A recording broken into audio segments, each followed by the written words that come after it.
Hi everyone, here with your weekly reading. I'm using the Shadowscapes Tarot this week. I love this deck, it's really beautiful. So let's see, try to get this somewhat lined up here. Okay, now let's see what messages are coming through for you. There's a presence around you that belongs to someone who's no longer in physical form. And the energy they're carrying holds specific intention for your awareness. Not haunting, not fear-inducing, not malevolent. Love, concern, guidance, protection. The kind of watching over that comes from souls who crossed but maintain connection to those they care about still living. Someone who knew you, who loved you, who's invested in your well-being even from the other side of the veil. And right now, in this particular moment of your journey, they're pressing close, creating signs, orchestrating synchronicities, working through whatever means available to get your attention, to communicate something specific, something they need you to understand, something that matters for where you are and where you're going. You might have been sensing this without naming it, thinking about them more than usual, dreaming about them, seeing their name or numbers or symbols associated with them appearing repeatedly, feeling their presence in moments of quiet.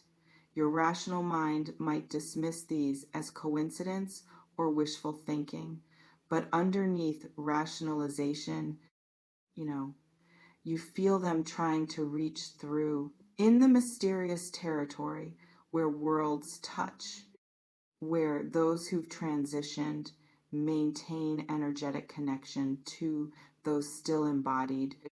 Communication happens constantly, not always through dramatic signs, often through subtle nudges, through thoughts that arise seemingly from nowhere, through comfort that appears when you need it most, through protection you don't recognize until crisis is averted. Let me reveal what someone on the other side might be communicating to you in the language of souls who've crossed.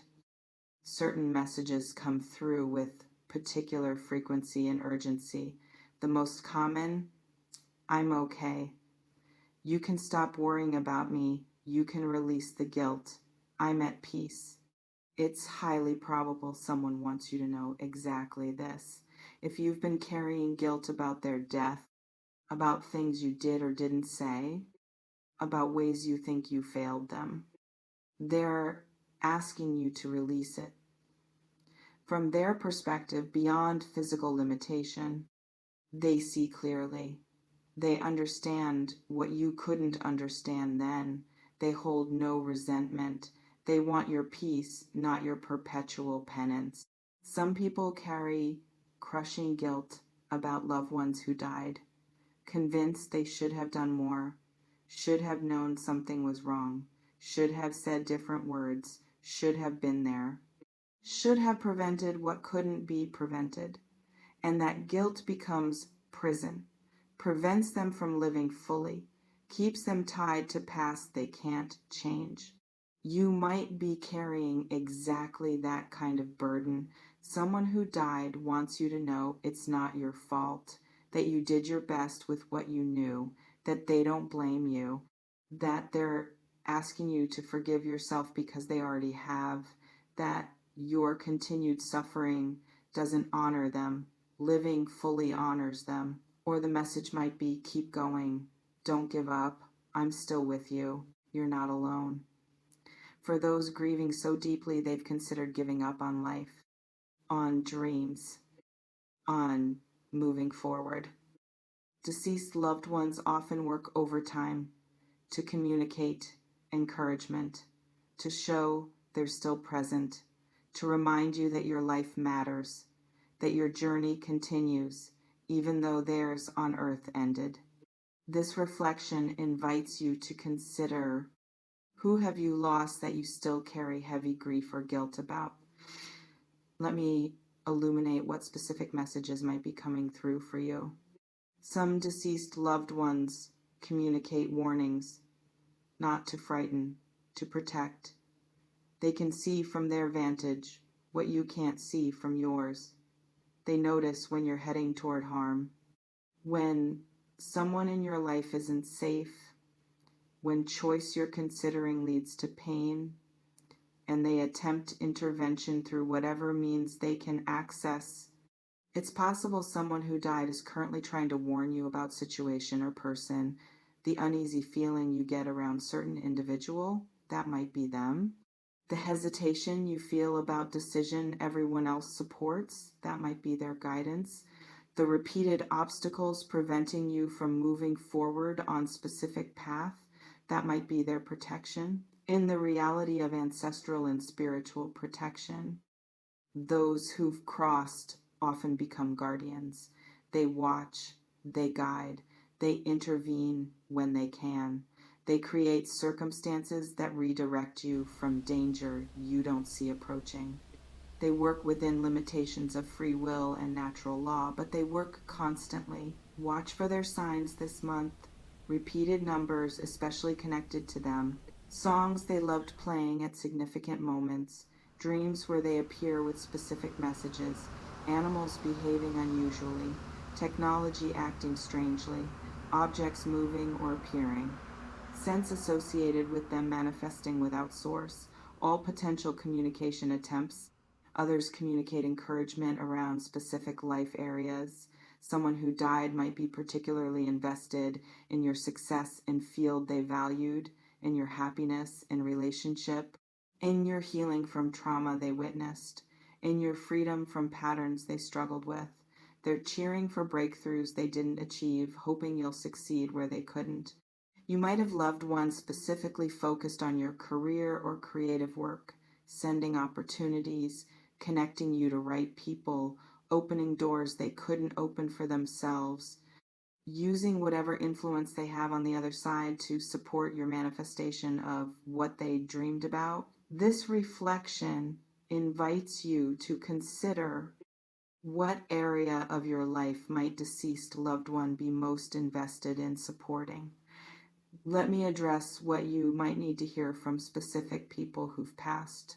If you lost a parent, they might want you to know they're proud of you, that they see your struggles and your victories, that they understand now what they couldn't understand then, that they regret wounds they caused, that they want you to break cycles they couldn't break, that they're supporting your healing even if they were source of original hurt. In the complex healing that happens with parental loss, especially when relationship was difficult, is less than #0. 5 hashes greater than messages from the other side often carry apology and encouragement. Parents who were imperfect in life gain perspective in death. They see clearly how their own wounds affected you, and many work to support your healing as way of making amends they couldn't make physically. It's probable if you lost a complicated parent, they're wanting you to know you deserved better, that it wasn't your fault, that you're free to heal without betraying them, that they actually want your freedom, not your continued suffering and loyalty to them. If you lost partner or spouse, they might want you to know you're allowed to love again, that moving forward doesn't mean forgetting them, that they want your happiness, not your perpetual mourning, that being alone forever doesn't honor them, that living and loving again honors the love you shared by proving you still have capacity for it. Some people who've lost partners remain emotionally married to the dead. They won't date, won't even consider new love. They believe moving on would betray the deceased. But most departed partners don't want that. They want the living to live, to find joy again, to experience love again, to not sacrifice rest of life to grief. If you lost child, they might want you to know they're not suffering, that they're okay, that they understand your pain but don't want you consumed by it, that they want you to find purpose in their memory, that they're still connected to you, that love transcends death, completely. This reflection invites you to consider, what would you most need to hear from someone you've lost? Let me speak to what you can do to strengthen connection with those who've passed. Create space for communication, quiet space where you're receptive, meditation, prayer. Simply sitting in stillness, asking them to make their presence known. Permission is powerful. When you explicitly invite communication, you create energetic opening that makes contact easier. In the practice of intentional connection with deceased, many people report increased signs and synchronicities. Dreams become more vivid and memorable. Sensing becomes more frequent. The veil feels thinner. Not because dead are suddenly more present, because living are finally paying attention. It's important you develop your receptivity if you want clearer communication. Learn to distinguish between your thoughts and thoughts that arrive from elsewhere, between your guidance and guidance from beyond, between wishful thinking and actual contact. Discernment matters. Not every thought about deceased loved one is message from them. Talk to them out loud. Tell them what you need them to know. Ask them questions. Share your life with them. They can hear you. They're not limited by physical ears.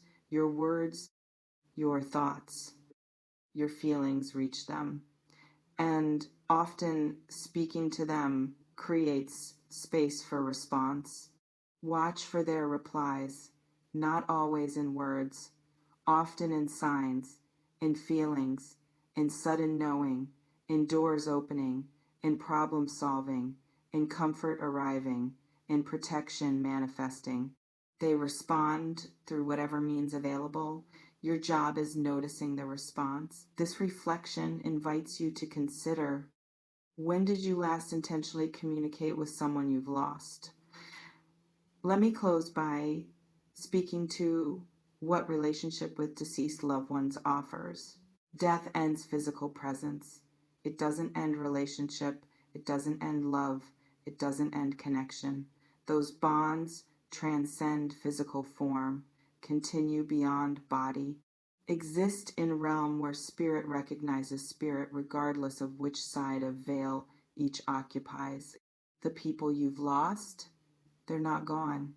They've transitioned, changed form, moved to different dimension of existence, but they remain.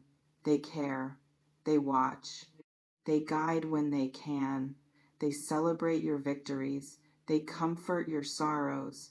They work on your behalf within constraints of how that realm operates. May you feel their presence. May you receive their messages.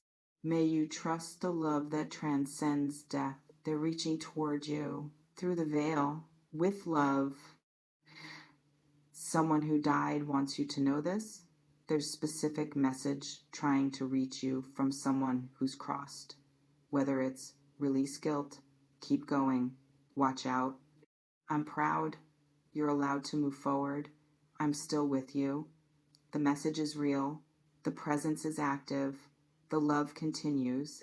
And your work is to stay open, to notice signs, to trust what you sense, to receive comfort they're offering, to hear guidance they're providing, to know you're not alone, to understand that death changed the form but not the love, that those who've crossed remain invested in your well-being, that you're watched over, guided, protected, loved.